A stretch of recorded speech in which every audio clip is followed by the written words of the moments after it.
Ito ay rated SPG, striktong patnubay at gabay ng magulang ang kailangan. Isang mapagpalang araw mga kapamilya, mangyayari na nga ang muling paghaharap ng tunay na mag-ama dahil si Ramon nga mismo ang magliligtas sa kanyang anak na si Tanggol.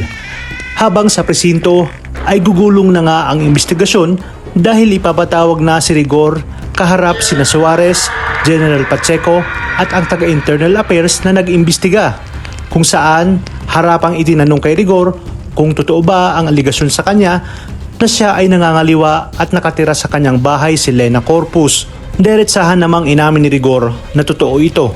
Kaya naman ito na ang magiging mitsa ng tuluyang pagkawala sa serbisyo ni Rigor at may posibilidad pang ang makulong. Kung kaya't sa kanyang pag-uwi ay agad niya itong ibinalita kay Marites. Ngunit si Lena ang siyang putak ng putak ngayon dahil hindi umano siya makakapayag na mawala ng trabaho si Rigor, lalong-lalo na siya ay nagdadalang tao. Dahil sa init ng ulo ay hindi makakapagpigil si Rigor at sinabi kay Lena na mas mabuti pang umalis na lang si Lena sa kanilang bahay. Agad na sinunggaban ni Lena si Marites dahil kung may dapat umanong umalis, walang iba kundi si Marites dahil ang nanay nitong si Tindig ang dahilan kung bakit nawala ng trabaho itong si Rigor. Sa kabilang banda, malalaman na ni Don Facundo na si Tanggol ang pumaslang sa kanyang apong si Pablo. Kaya naman agad niyang inutos kay Marcelo na agad papuntahin si Tanggol sa mansyon dahil gusto niyang siya mismo ang dumispat siya sa ating bida. At nang nakarating sa mansyon si Tanggol at ang buong tropa nito ay hindi na nga nagdalawang isip si Facundo na ipatali at ikulong ang mga ito sa bodega.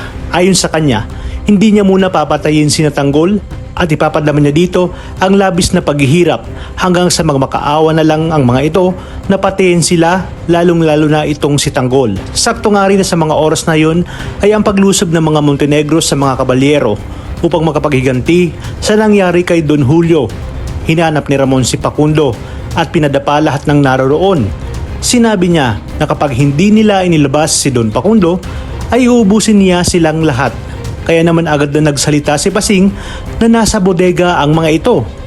Dito na nga makikita ni Ramon sa pangatlong pagkakataon si Tanggol kung saan bihag ito ni Don Facundo na siyang ikinagulat ni David. Sa pagkakataong ito ay makakatakas si Tanggol sa tulong naman ni Marcelo dahil nalaman niyang si Pablo pala ang dahilan ng pagkamatay ng kanyang anak na si Bubbles. At dito magsisimula ang pakikipaghabulan ng dalawang kampo. Mauubusan ng mga tauhan si Don Facundo, ngunit sa pagkakataong ito ay hindi na siya kakampihan ni Tanggol.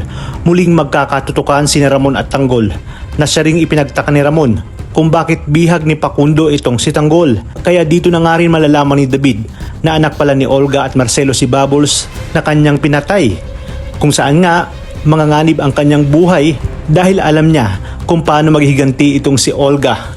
Napakaraming kapanapanabik na mga tagpo na dapat nating abangan.